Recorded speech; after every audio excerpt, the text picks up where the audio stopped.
రైతులు ఆశపడి కాంగ్రెస్ పార్టీకి ఓటేస్తే ఈరోజు గోసపడే పరిస్థితి వచ్చింది. తినే కంచంలో మన్ను పోసుకున్నట్టే. ఏ ఊరికి పోయినా, ఏ పిఎస్ఎస్ సెంటర్కి పోయినా రైలు బండి అంత క్యూ కనబడుతున్నది. గంటల కొద్దీ రైతులు క్యూ లైన్ల పడిగాపులు కాసి సొమ్మసిల్లి పడిపోతున్నారు, గాయాల పాలవుతున్నారు. అక్కడ గంటల కొద్దీ నిలబడలేక చెప్పులు పెడుతున్నారు, ఆధార్ కార్డులు పెడుతున్నారు, పట్టా పాస్బుక్లు పెడుతున్నారు. ఈ ఫోటోలు వీడియోలన్నీ సోషల్ మీడియాలో వైరల్ అవుతుంటే ఇవి ఏఐ జనరేటెడ్ ఫోటోలని, ఏఐ జనరేటెడ్ వీడియోలని, వాళ్ళు రైతులే కాదని ఈరోజు కాంగ్రెస్ పార్టీ నాయకులు, మంత్రులు ఈరోజు రైతులను అవమానిస్తున్నారు. అసలు మీకేమైనా బుద్ధి ఉందా? ఏ ఊరికి పోయినా ఈరోజు క్యూ లైన్లు కనబడుతుంటే అవి ఏఐ జనరేటెడ్ వీడియోలు అంటారు, ఫోటోలు అంటారు. మీరు ఏఐలో కొట్టి చూడండి. భారతదేశంలో ఎక్కడ యూరియా కొరత ఉంది అని అంటే తెలంగాణలో ఉన్నదని చెప్పి ఏఐ చెప్తున్నది. అది తెలుసుకోకుండా వాళ్ళు రైతులు గారు ఏఐ జనరేటెడ్ ఫొటోసు. ఆకలితోనైనా తెలంగాణ రైతు చావడానికి సిద్ధంగా ఉంటాడు తప్ప ఆత్మగౌరవాన్ని మాత్రం చంపుకొని బతకలేడు. ఇది గుర్తుపెట్టుకోవాలి. రైతు బజారుకి ఎక్కేది యూరియా బస్తా కోసం కాదు, వ్యవసాయాన్ని బతికించడం కోసం, తన బతుకు తెరువును కాపాడుకోవడం కోసం, నలుగురిని బతికించడం కోసం. కానీ ఈరోజు మీరు అసలు లైన్లే లేవు, వాళ్ళు రైతులే గారు అని మాట్లాడడం ఏదైతుందో ఇది మీ చేతగాని తనానికి, మీ దిక్కుమాలిన పాలనకు, మీ బాధ్యత రాహిత్యానికి ఒక నిదర్శనం అని చెప్పి ఈ సందర్భంగా గుర్తు చేస్తుంది. అరే, ఒకవైపేమో కేసీఆర్ గారు ఆ రోజు ఎండాకాలంలోనే వానకాలానికి కావాల్సినటువంటి యూరియా మొత్తము ప్లానింగ్ చేసి అవి ఇక్కడికి తీసుకొచ్చి వాటిని అద్భుతంగా సరఫరా చేస్తే ఈరోజు కనీస ప్రణాళిక ఉందా మీకు? కనీసం ఆలోచించిందా? ఇక పైగా మళ్ళీ ఈ కొరత బీఆర్ఎస్ పార్టీ వాళ్ళ వల్లనే వచ్చిందని మాట్లాడతారు. ఏ గూటి పక్షికి ఆ గూటి వార్తలు అన్నట్టు కేసీఆర్ గారు వారు రైతు కాబట్టి స్వతహాగా వారు పొలాలకు కావాల్సినటువంటి నీళ్ల గురించి, విత్తనాల గురించి, ఎరువుల గురించి, పెట్టుబడి గురించి ఆలోచించేటువంటి వాడు, అన్ని సమయానికి అందేటి.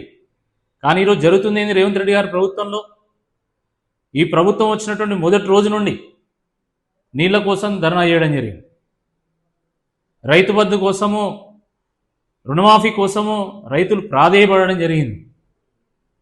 కొనుగోలు లేక రైతులు గుండె వలిగి కల్లాల కుప్పల మీద వాళ్ళు కుప్పగూలడం జరిగింది. ఇప్పుడు ఏకంగా ఎరువుల కోసం ఏడ్చేటువంటి పరిస్థితి నిర్మాణమైంది.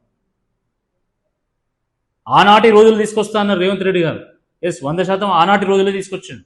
తెలంగాణ రాకముందుకు రైతులు తమ పిల్లల్ని తీసుకుపోయేది.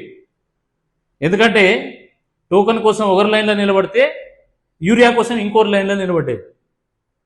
ఇప్పుడు 10 ఏళ్ల తర్వాత కేసీఆర్ గారి పాలన అయిపోయి మళ్ళీ రేవంత్ రెడ్డి గారు కాంగ్రెస్ పాలన వచ్చిన తర్వాత మళ్ళీ ఆనాటి రోజులే వచ్చినాయి. రైతు పంట వేసుకొని ఆ పంటకాడికి పోవన్నా, లేకపోతే మీ దగ్గర క్యూ లైన్లో నిలబడన్నా అన్న, వ్యవసాయాన్ని కాపాడుకోవన్నా, లేకపోతే మీ కాళ్ళు పట్టుకొని యూరియా కోసం గోసపడాలన్నా?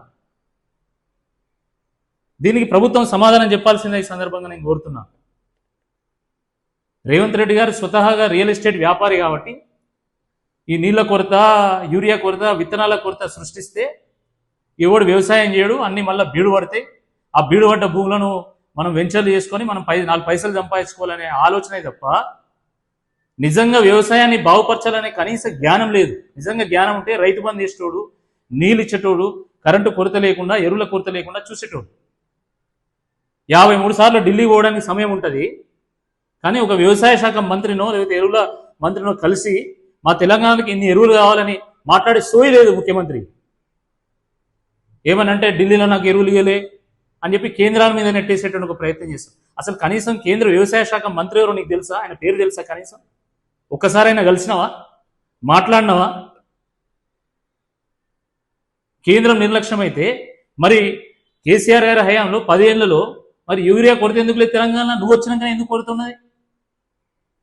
అంటే నీకు కనీసం అంచనా లేదు, ఓ ప్రణాళిక లేదు, ఓ పద్ధతి లేదు. కాబట్టి ఈరోజు రైతులు గోసపడేటువంటి ఒక పరిస్థితి ఈ తెలంగాణ రాష్ట్రంలో నిర్మాణమైంది. ఇంక ఇది సరిపోనట్టు అక్కడ పోలీసులు పెట్టి యూరియా వస్తున్నాడు, పోలీసు పహారతో. నిజం అంత నువ్వు సొక్కం పూసేవి అయితే అన్నీ చక్కగానే ఉంటే మరి పోలీసులు ఎందుకు? ఈరోజు పోలీసులను పెట్టి రైతుల గొంతు నొక్కేటువంటి ప్రయత్నం చేస్తున్నావు. కానీ రేపు లోకల్ బాడీ ఎలక్షన్స్లో ఈ పోలీసులను పెట్టి బ్యాలెట్ కాడ ఓట్లను ఆపగలుగుతావాను? అది సాధ్యమవుతుందా?